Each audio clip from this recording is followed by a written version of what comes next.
Hey, okay, let's look at some examples then of basically your basic of all basic trig functions. Yes. The basics. Like, you need to get these committed to memory. Right, because they're like the foundation of trigonometry. They are the trigonometric functions, right? Yeah. Okay, and they're going to be awesome.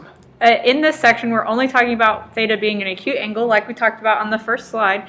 And so acute as opposed to ugly. Right, right. And so that you could say, oh, look at a good angle, because it's less than 90. I did that on the first slide too, okay. but you weren't.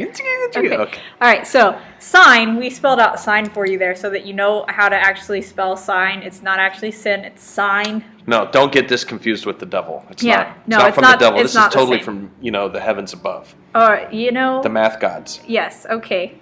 Sine of theta, we abbreviate that as sin theta.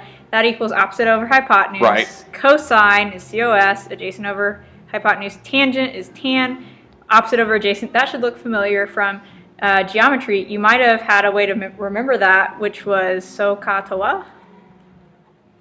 Oh, there's Everyone another. has their favorite. You know what? Yeah. Don't mind if I do, but you can also do it this way. So.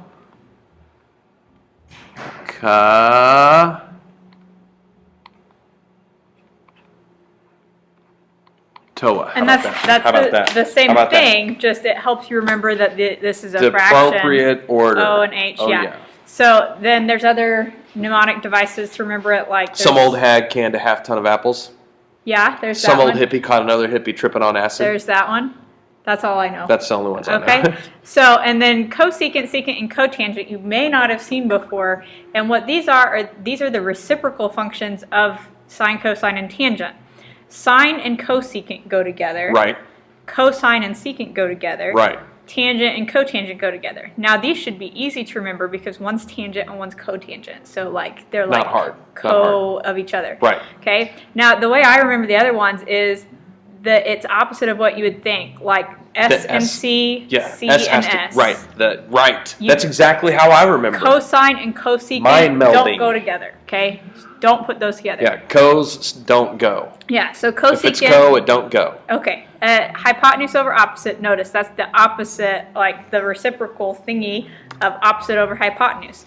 And so what we'll end up seeing, and so whenever you put this in the calculator, if you have a non-inspired calculator, you'll need to know this at some point. Like to put in cosecant, we do 1 divided by sine because cosecant is the reciprocal of sine. Right. It is not the -1, sine of the -1. No. That is a different animal altogether. Don't make that mistake. Yeah, so this is how, if you're putting it into the calculator, this is how you would put these in. Unless you have the Inspire. The Inspire has cosecant, secant, and cotangent buttons. That is correct, yeah. Which is pretty nifty. Then you just have to pay attention to make sure that you're in degrees and radians. Right, but we'll get there. Right. Okay, find all 6 trig functions for an angle of 45 degrees. Now,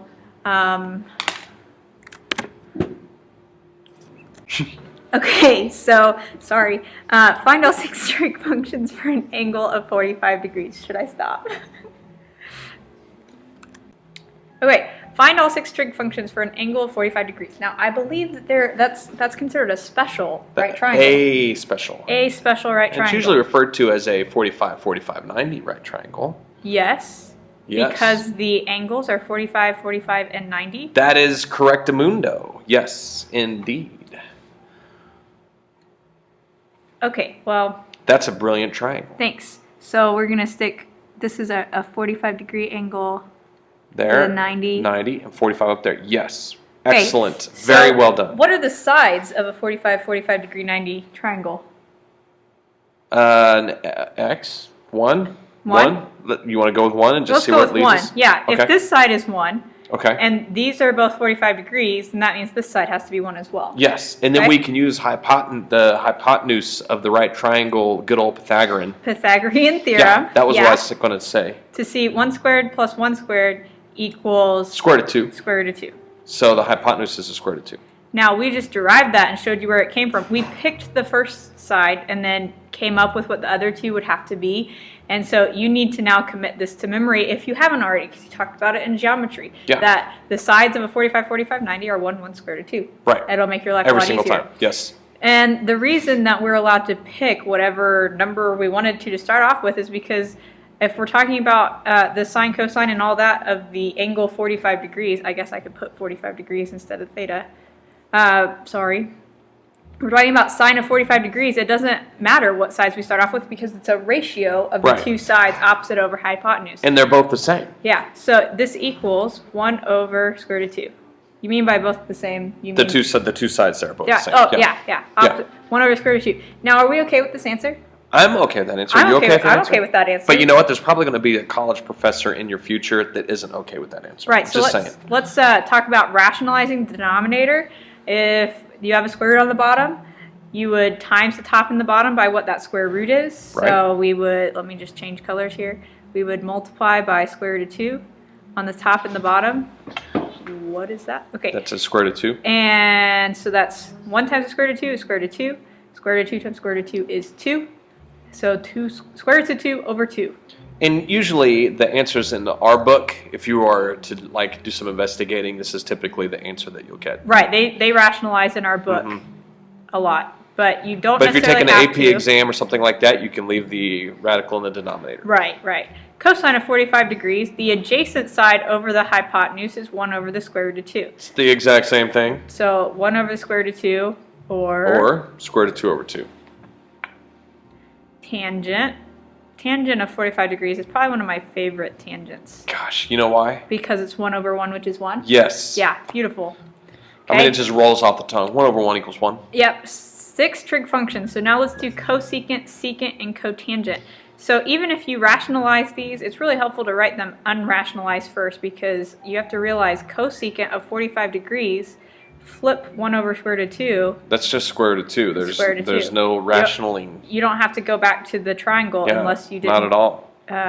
Didn't do it right the first time or whatever. Secant of 45 degrees is also square root of 2 because you flip this right here. Right. Cotangent, what do we get if we flip 1? The reciprocal of 1 is 0. 1. Okay, 1 that's over what my 1, second guess. which is 1. Okay, All right, good there's job. the 6 trig functions. Now let's do 30 degrees. Now that's a special right triangle That's as well. also a special right triangle. And oh, by the way, you're going to see these angles a lot in your future. And when I say a lot, I mean like when we say commit quite it to a memory, we really mean commit it to memory because if we walk up to your desk and say, hey, you know those special right triangles, and you're like, then that's not really a good thing. That's not really it. That's more like a 60-60-60 triangle. And that's how we derive it, right? What? If we're talking about how to get it. I don't understand. This is crazy what you're doing right now. No, it's not. What? All right, the way we come up with the special right triangle that's 30, 60, 90 is we talk about an equilateral triangle. Yes, which is 60 degrees all the way around, which means that all the sides are the same. Right. And so we say, well, that's 60, that's 60. Up here at the top is 60, but we're dividing it in half. So this is where we get our 30 degrees from. Right. Okay, now in this case, I think we should start off with all of the sides of this equilateral triangle being 2. If you say so, I'll agree because... Why not? Yeah. Okay, well, if we're just looking at this half of our equilateral triangle, we divide it in half, so that means that this side right here... Got to be a 1. Right, so that's why we picked 2, so that we wouldn't start off with a fraction. Yeah, that's okay? good thinking. Yeah, so then we have to use Pythagorean's theorem again to figure out the third side But here. in reverse, though, so we have the hypotenuse, we are missing a leg. So we do the hypotenuse minus the leg, So both of those squared and square rooted. Right. So that's 5 minus 1, no, No, 4 minus 4 minus 1, 1. which is 3, so square root of 3. Right. So this third side over here would be, Square root of 3. yeah, just get rid of that. Wow. There it goes. It's gone. It's like the trash. Okay, so now let's find the 6 trig functions. Notice we're going from 30 degrees. So this is our reference angle, is this 30 degrees up here. So maybe I should have drawn the triangle a different direction. That's okay, but we're good. We're good. So sine of 30 is The opposite over hypotenuse. So which that's is 1 over 2. 1 over 2. Easy enough. Cosine of 30 degrees. It's going to be the adjacent over the Hypotenuse. So square root of 3 over 2. And tangent, It's going to be opposite over adjacent.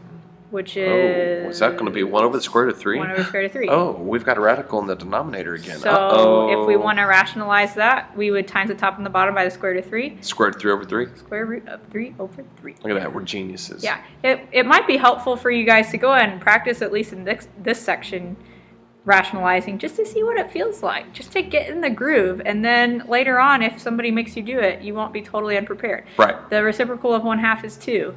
Secant of 30 degrees. The reciprocal of square root of 3 over 2 is 2 over the square root of 3. So rationalize that. 2 square roots of 3 over 3. Right. 2 square roots of 3 over 3. And cotangent? Would be square root of 3. Right, because remember, it's better to flip this one than this one. Right. 1 over the square root of 3 becomes square root of 3 over 1. So that's finding all the six. Hey, now hold on. But the wait, there's more. There's more. There's more. If you act now, then you will notice that maybe the sine of 60 is everything in reverse. Like if we did this with 60 degrees Yeah, if we did this instead? with 60 instead. So we just, for the opposite over hypotenuse, if we were talking about 60 degrees instead, we It have matches square root of 3 cosine of over 30. 2. Look at that. Look at that right there. So we're saying that It's 2 for the price of that 1, sort sine of. of 30 degrees equals cosine of 60 degrees? That is correct. Isn't that sick? Sickly awesome? Yes. Sure, why not? Yeah, wicked. I Totally bet, wicked. I bet that's going to come up at some I point. bet it comes up. Yeah. Okay. Stay tuned. Okay.